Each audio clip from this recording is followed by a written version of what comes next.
রহমানির রহিম। প্রাণপ্রিয় কলিজার বন্ধুরা, পায়ের ফাটা দূর করার জন্য আমি একটা গ্লিসারিন বানাচ্ছি বুঝছেন। প্রথমে সরিষার তেলটা দিয়ে দিলাম, জাস্ট একটু ফুটিয়ে নিব। তারপরে যে যে উপকরণগুলো দিব, যেটাতে বানাবো, বাড়িতে বানাইলে পা ফাটবে না, সত্যি অসাধারণ। আমরা একবার বানিয়ে ট্রাই করছি, তারপরে আজকে আবার আপনাদের মাঝে ভিডিওটা আপলোড করার জন্য রেডি হয়ে গিয়েছি বুঝছেন। তো আমি একটু অসুস্থ, গ্যাসের ব্যথায় মরে যাইতেছি, লোভ সামলাইতে পারিনি, লোভী মানুষ একটা।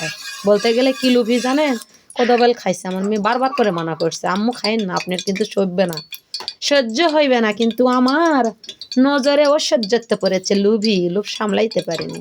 তো তার সাথে পরে দিয়ে দিচ্ছি এই যে মাথার তেল, যে কোনো ধরনের, খোলা তেল হলে হবে, পোটার তেল হলে হবে, সুগন্ধি, কোনো সমস্যা নেই, আপনাদের যার যেটা দিতে ইচ্ছে কিন্তু দিয়ে দিবা, ঠিক আছে। একটা একটা করে উপকরণ দিচ্ছে আর আপনাদের মাঝে আপলোড করবো, দেখাচ্ছি। তারপরে এই যে কিউট গ্লিসারিন কিন্তু দিতে হবে সাথে, বুঝতে পারছেন। পরে কিন্তু কিউট গ্লিসারিনটা দিচ্ছি, একটু নিচে নামাও তাহলে দেখতে পাবেন। এই যে এই কিউট গ্লিসারিনটা দিয়ে দিচ্ছি, বুঝতে পারলেন। তার সাথে আর একটা উপকরণ, এই যে ভ্যাসলিন। হ্যাঁ, এটা কিন্তু লো হিটেই করতে হবে। জাস্ট আমি চুলার পরে যাইতে পারিনি, কারণ এটা হচ্ছে যে ওই আপনার হলো অনেক শীত বাহিরে, আর আমি একটু অসুস্থ, তাই গ্যাসে চুলাতেই করতেছি বুঝছেন।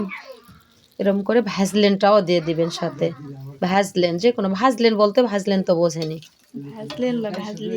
ভ্যাসলিন, যাই হোক, উচ্চারণটা সঠিক হইতেছে না, মূর্খ মানব হয়ে গেছে বুঝছেন, এমন পরিস্থিতি। এরকম করে লো হিটে বানিয়ে নেবেন। তারপরে সবার লাস্টে কিন্তু এই যে মোমবাতিটা দিতে হবে, বুঝলেন।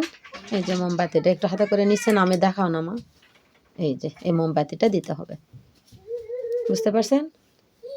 যদিও বানা পারেন তাহলে কমেন্ট করে বলবেন, এই রোমাবরি রত্নাবরি সব বইলা দিবে, হ্যাঁ বললো না, যে আমার নাতনি আর আমার ছেলে, আমার জায়ের মেয়েরাই হয়ে উল্লেখ করতেছে। আমি কিন্তু কোনো পরিমাণ বললাম না বলতে, আপনি যতটুকু গ্লিসারিন বানাইতে চাচ্ছেন তার উপর নির্ভর করে কিন্তু সব কিছুই পরিমাণ করে দিতে হবে। জাস্ট ভ্যাসলিন, তারপর একটা মোমবাতি হলেই হবে। তো বললামই আগে, আবারও বলতেছি, আপনি যতটুকু পরিমাণে বানাবেন তার উপর নির্ভর করে দিবেন, বুঝছেন। সবগুলাই কিন্তু প্রায় মনে হচ্ছিল যে 100 গ্রাম করে, এরকম করে জাল করে নিয়ে তারপরে কিন্তু দেখাবো কি হবে।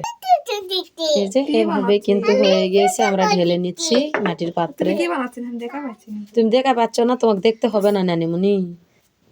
আচ্ছা, কথা বলো না, ওলা পটত নিলে থাক। আমি কিন্তু এই যে 2টা মাটির পাত্রে নিছি বুঝছেন। এই যে এরকম হবে কিন্তু, এই যে দেখো আমার হাতে, দেখো এরকম কালার আসবে, এরকম হবে। আর অল্প একটু এখানে পড়ছিল তো আমার ঢালার জন্য, এইটা প্রচণ্ড গরম আছে, আমি ভয় পাইতেছি নড়াইতে। তো যাই হোক, তারপরে একটু নিয়ে আসলাম সাহস করে। হ্যাঁ দেখেন, শেষ পর্যন্ত এই যে আমাদের আধা ঘন্টা সময়ই লেগেছে কিন্তু এই পমেট বা জেলি বানানোর জন্য কিউট গ্লিসারিন। তাই বলে আবার হয়েছে এইটা ভাবেন না যে পাওয়া রুটিতে দেখাইতেছি সেই জেলি, না, এটা কিন্তু কিউট গ্লিসারিন, ঠিক আছে। পমেট সিস্টেম, এই যে দেখেন কত সুন্দর হয়েছে, দেখেন। দেখছেন, আমার নাতনি ওর কার্পেটে রাখতে দিবে না, কি ঝগড়া করতেছে আমার সাথে, মাথায় কাপড় বেঁধে। দেখেন কি হয়েছে আপু, বলো তো একটু। এটা ভরবে, আমি রাখছি, আচ্ছা সরি, আর রাখবো না, ওকে, আচ্ছা।